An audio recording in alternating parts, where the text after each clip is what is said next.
আসসালামু আলাইকুম। দুপুরের শীর্ষ সংবাদে স্বাগত জানাচ্ছি আমি শাহনাজ পারভীন। জাতিসংঘকে সময়ের সঙ্গে তাল মিলিয়ে এগিয়ে যেতে হবে প্রধান উপদেষ্টা। গণতন্ত্রকে সমুন্নত রাখতে সব দলকে নির্বাচনে অংশ নেওয়ার আহ্বান মির্জা ফখরুলের। ব্রাহ্মণবাড়িয়ায় দুই গ্রুপের সংঘর্ষে নিহত 1, আহত 50, কয়েকটি বাড়িতে আগুন।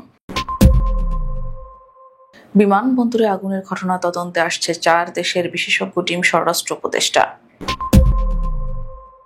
আওয়ামী লীগ নেতার কবর জিয়ারত করলেন জামায়াতের এমপি প্রার্থী। উচ্চশিক্ষায় এবার 11 লাখ আসন ফাঁকা থাকবে। যুক্তরাষ্ট্র থেকে প্রথমবারের মতো গম আমদানি বাংলাদেশের। মাদ্রাসার ভেতর ছাত্রকে ধর্ষণ, শিক্ষককে গণধোলাই দিয়ে পুলিশে দিল জনতা। বাজারে উঠছে শীতের সবজি, দাম নাগালের বাইরে। শনিবার মধ্যরাতে ইলিশ ধরতে নদীতে জেলেরা। বঙ্গোপসাগরে লঘুচাপ ঘূর্ণিঝড়ে পরিণত হওয়ার শঙ্কা। জাতিসংঘের পরবর্তী মহাসচিব নির্বাচন নিয়ে চরম মতবিরোধ। কলম্বিয়ার প্রেসিডেন্টের উপর নিষেধাজ্ঞা দিল যুক্তরাষ্ট্র। শুনছিলেন শিরোনাম, এবার বিস্তারিত। শান্তি ও বহুপাক্ষিকতার যৌথ আকাঙ্ক্ষা পূরণের জন্য জাতিসংঘকে ক্রমাগত বিকশিত হতে হবে এবং সময়ের সঙ্গে তাল মিলিয়ে এগিয়ে যেতে হবে বলে জানিয়েছেন প্রধান উপদেষ্টা অধ্যাপক ডক্টর মোহাম্মদ ইউনূস। শুক্রবার জাতিসংঘ দিবস উপলক্ষে দেওয়া এক বাণীতে তিনি একথা জানান। এবছর জাতিসংঘ প্রতিষ্ঠার 80তম বার্ষিকী পালন করা হয়। বাণীতে প্রধান উপদেষ্টা বলেন, যদি জাতিসংঘ আমাদের সবার শান্তি ও বহুপাক্ষিক সহযোগিতার আকাঙ্ক্ষা বাস্তবায়ন করতে চায়, তবে তাকে অবশ্যই পরিবর্তিত বিশ্ব বাস্তবতার সঙ্গে অভিযোজিত হতে হবে। আমরা জাতিসংঘ সংস্কারের পক্ষে, যাতে এটি আরও গতিশীল, সমন্বিত এবং পরিবর্তনশীল বৈশ্বিক পরিস্থিতিতে সবার প্রত্যাশা পূরণে সক্ষম হয়। তিনি বলেন, এই তাৎপর্যপূর্ণ দিনে আমরা অঙ্গীকার করছি যে জাতিসংঘ সনদে কল্পিত শান্তিপূর্ণ ও স্থিতিশীল বিশ্ব গড়ে তুলতে বাংলাদেশ তার দায়িত্ব পালন অব্যাহত রাখবে। ছোটখাটো সমস্যা দূর রেখে গণতান্ত্রিক ব্যবস্থাকে সমুন্নত রাখতে সব রাজনৈতিক দলকে আগামী জাতীয় নির্বাচনে অংশ নেওয়ার আহ্বান জানিয়েছেন বিএনপির মহাসচিব মির্জা ফখরুল ইসলাম আলমগীর। শনিবার দুপুরে রাজধানীর শিল্পকলা একাডেমিতে একটি অনুষ্ঠানে এই আহ্বান জানান তিনি। এ সময় জুলাই গণ অভ্যুত্থানের শহীদদের শ্রদ্ধা জানিয়ে ফখরুল বলেন, নির্বাচনের ঘোষণা হয়েছে, আশা করছি এর মধ্যে সংস্কারের বিষয়গুলো নিষ্পত্তি হয়ে গেছে। গ্রহণযোগ্য নির্বাচনের মাধ্যমে গণতান্ত্রিক প্রক্রিয়ায় আমাদের উত্তরণ ঘটবে। এ সময় বিগত ফ্যাসিস্টের আমলে বিএনপির 60 লাখ কর্মীকে মিথ্যা মামলা দেওয়া হয়েছে, 20,000 কর্মীকে খুন করা হয়েছে এবং অনেক গুম হয়েছে বলে অভিযোগ করেছেন দলের মহাসচিব। ব্রাহ্মণবাড়িয়ায় আধিপত্য বিস্তারকে কেন্দ্র করে দুই গ্রুপের সংঘর্ষে মোহাম্মদ নাসির উদ্দিন নামের এক বৃদ্ধ নিহত হয়েছেন।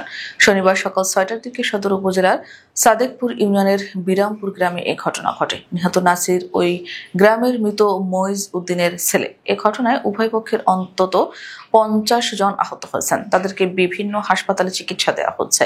পুলিশ ও স্থানীয়রা জানান, দীর্ঘদিন ধরে এলাকায় আধিপত্য বিস্তার নিয়ে বিরামপুর গ্রামের সাবেক ইউপি চেয়ারম্যান হারুন মিয়ার সঙ্গে একই গ্রামের ব্যবসায়ী সাজ্জু মিয়ার বিরোধ চলে আসছিল। এরই জের ধরে শনিবার সকাল 6টার দিকে উভয় পক্ষের লোকজন দেশীয় অস্ত্রশস্ত্র নিয়ে সংঘর্ষে জড়িয়ে পড়েন। থেমে থেমে বেলা 11:30 পর্যন্ত চলা সংঘর্ষে সাজ্জু মিয়ার সমর্থক নাসির উদ্দিন নিহত হন। আহত হন অন্তত 50 জন। এছাড়া সংঘর্ষ চলাকালে উভয় পক্ষের বেশ কয়েকটি বাড়িতে আগুন দেওয়া হয়। স্বরাষ্ট্র উপদেষ্টা লেফটেন্যান্ট জেনারেল মোহাম্মদ জাহাঙ্গীর আলম চৌধুরী বলেছেন, হযরত শাহজালাল আন্তর্জাতিক বিমানবন্দরের কার্গো ভিলেজ এলাকায় অগ্নিকাণ্ডের ঘটনায় তদন্তে 4টি দেশের বিশেষজ্ঞ টিম আনা হচ্ছে। তারা এসে তদন্ত করে দেখবেন এখানে কোনো অব্যবস্থাপনা ছিল কিনা। শনিবার বেলা 12:15টায় হযরত শাহজালাল আন্তর্জাতিক বিমানবন্দরের সাম্প্রতিক অগ্নিকাণ্ডে ক্ষতিগ্রস্ত কার্গো ভিলেজ ও গেট পরিদর্শন শেষে সংবাদ সম্মেলনে তিনি এসব কথা বলেন। জাতীয় সংসদ নির্বাচনে জামালপুর 4 আসনের জামাত ইসলামের এমপি প্রার্থী অ্যাডভোকেট আব্দুল আওয়াল আওয়ামী লীগ নেতার কবর জিয়ারত করেছেন বলে জানা গেছে। 22 অক্টোবর আওনা ইউনিয়নে গণসংযোগকালে সাবেক মন্ত্রী ডাক্তার মুরাদ হাসানের পিতার কবর জিয়ারত করেন তিনি।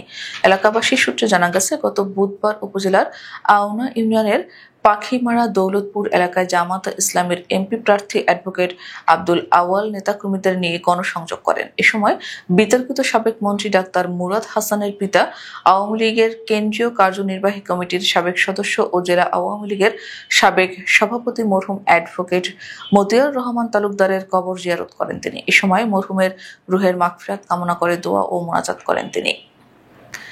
এবার এইচএসসিতে পাশের হার গত ২১ বছরের মধ্যে সর্বনিম্ন হওয়ায় সব শিক্ষার্থী স্নাতকে ভর্তি হলেও ২০২৫-২৬ শিক্ষাবর্ষে উচ্চশিক্ষায় ফাঁকা থাকবে প্রায় ১১ লাখ আসন। জানা গেছে, সঠিক পরিকল্পনা ছাড়াই গত এক যুগে উচ্চশিক্ষায় আসন বেড়েছে দ্বিগুণ। প্রতি বছরই উল্লেখযোগ্য সংখ্যক আসন ফাঁকা থাকছে। তবে এবার ন্যূনতম একজন শিক্ষার্থীও পাবে না জাতীয় বিশ্ববিদ্যালয়ের অধিভুক্ত বেশ কিছু কলেজ ও পিছিয়ে পড়া বেসরকারি বিশ্ববিদ্যালয়গুলো। সবচেয়ে উদ্বেগজনক তথ্য হলো, এইচএসসি পরীক্ষায় অংশগ্রহণকারী সব শিক্ষার্থী উত্তীর্ণ হলেও উচ্চশিক্ষার ৬ লাখ আসন ফাঁকা থাকতো। যাচাই বাছাই ছাড়া বিশ্ববিদ্যালয় প্রতিষ্ঠা এবং পরিকল্পনা ছাড়াই আসন বাড়ানোর ফলে এ অবস্থার সৃষ্টি হয়েছে জানিয়ে আসন সংখ্যা পুনর্বিন্যাসের পরামর্শ দিয়েছেন শিক্ষাবিদরা। বাংলাদেশের ইতিহাসে প্রথমবারের মতো যুক্তরাষ্ট্র থেকে আমদানি করা গমের প্রথম চালান শনিবার ২৫ অক্টোবর দেশে পৌঁছাবে। পানামার পতাকাবাহী এমভি নর্থ স্ট্রাইড নামের জাহাজটি দুপুরে চট্টগ্রাম বন্দরের বহির্নোঙরে ভিড়বে। জাহাজটিতে ৫৭,০০০ মেট্রিক টন গম রয়েছে, যা সরকার পদ্ধতিতে আনা হয়েছে। পর্যায়ক্রমে যুক্তরাষ্ট্র থেকে আরও ১,৮৬,০০০ মেট্রিক টন গম আমদানি করা হবে।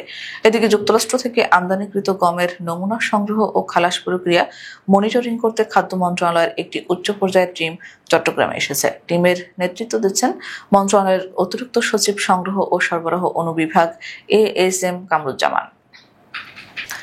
গাজীপুরের শ্রীপুরে মাদ্রাসার এক ছাত্রকে ধর্ষণের অভিযোগে শিক্ষক গণধোলাই দিয়েছে পুলিশে দিয়ে জনতা। ধর্ষণের ঘটনা উল্লেখ করে শ্রীপুর থানায় মামলা দায়ের করেছেন ভুক্তভোগী শিক্ষার্থীর বাবা। শুক্রবার সন্ধ্যায় শ্রীপুর পৌরসভার মাওনা চৌরাস্তায় ঘটে এই ঘটনা। গ্রেপ্তার শিক্ষকের নাম মহসিন। শনিবার ২৫ অক্টোবর দুপুরে তাকে গাজীপুর আদালতে পাঠাচ্ছে পুলিশ। শ্রীপুর থানার ভারপ্রাপ্ত কর্মকর্তা মোহাম্মদ আব্দুল বারিক নিশ্চিত করেছেন এসব তথ্য। গ্রেপ্তার মাদ্রাসা শিক্ষক মহসিন নেত্রকোনার আটপাড়া উপজেলার কাচুটিয়া গ্রামের আব্দুল হেকিমের ছেলে। তিনি শ্রীপুর পৌরসভার মাওনা চৌরাস্তায় দারুল হিকমা হাফিজিয়া মাদ্রাসার শিক্ষক হিসেবে কর্মরত। ভুক্তভোগী শিক্ষার্থী মাওনা চৌরাস্তায় দারুল হিকমা হাফিজিয়া মাদ্রাসার আবাসিক শাখায় থেকে নুরানি শাখায় পড়ত। বাজারে উঠতে শুরু করেছে মৌসুমী শীতের সবজি। তবে নতুন মৌসুমের শুরুতে দাম রয়েছে সাধারণ মানুষের নাগালের বাইরে। ব্যবসায়ীরা বলছেন, সরবরাহ বাড়লে এক সপ্তাহের মধ্যে সবজির দাম কিছুটা কমে আসবে। শনিবার রাজধানীর বিভিন্ন বাজার ঘুরে দেখা গেছে, শীতের সবজির মধ্যে ফুলকপি, বাঁধাকপি, সিম, লাউ, টমেটো সহ বিভিন্ন সবজি বাজারে উঠতে শুরু করেছে। এর মধ্যে কিছু সবজি সারা বছরই পাওয়া গেলেও এখন সরবরাহ কিছুটা বেড়েছে। ক্রেতারাও বলছেন, দাম কিছুটা কমলেও এখনো সবজির বাজার আগের মতোই চড়া। জীবনের চাকা ঘোরাতে ২২ দিন পর নদীতে নামার অপেক্ষায় চাঁদপুরের লক্ষাধিক জেলে। তাদের প্রত্যাশা, নিষেধাজ্ঞা শেষে রূপালী ইলিশে ভরবে জেলের জাল, তাদের মুখে ফিরবে হাসি। ইলিশের প্রজনন নিরাপদ রাখতে চাঁদপুরের পদ্মা, মেঘনা সহ দেশের বিভিন্ন নদ নদীতে গত ৪ অক্টোবর থেকে শুরু হয়েছিল ২২ দিনের ইলিশ আহরণ নিষেধাজ্ঞা। এ সময় নদীতে মাছ ধরা, বিক্রি, পরিবহন ও মজুত সম্পূর্ণভাবে নিষিদ্ধ ছিল। দীর্ঘ বিরতির পর শনিবার মধ্যরাত থেকে এক বুক আশা নিয়ে নদীতে জেলেরা।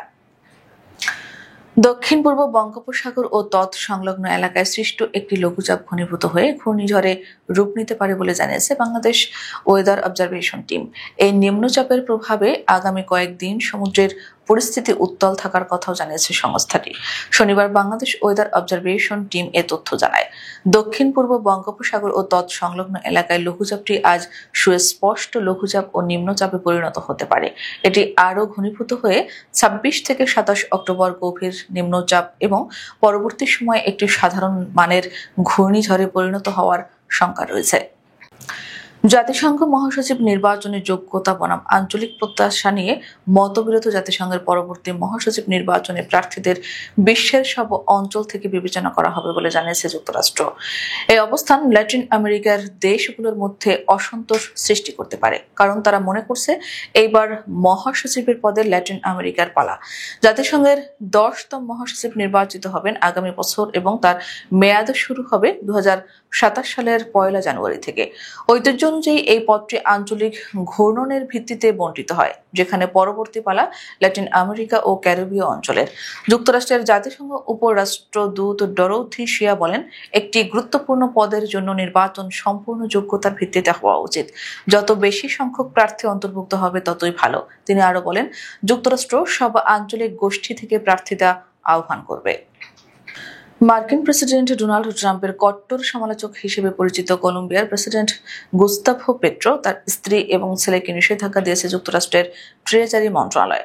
শুক্রবার ট্রেজারি মন্ত্রী স্কট বেসেন্ট এক বিবৃতিতে এ তথ্য নিশ্চিত করেছেন। বিবৃতিতে কলম্বিয়ার প্রেসিডেন্টকে মাদক ব্যবসায়ীদের পৃষ্ঠপোষক উল্লেখ করে মার্কিন ট্রেজারি মন্ত্রী বলেছেন, প্রেসিডেন্ট গুস্তাভো পেট্রো ক্ষমতায় আসার পর থেকে কোকেন উৎপাদনে উৎফলন ঘটেছে কলম্বিয়ায়। 2022 সালের পর থেকে এখন পর্যন্ত কলম্বিয়ায় যে পরিমাণ কোকেন উৎপাদিত হচ্ছে তা গত কয়েক দশকের চেয়ে বেশি।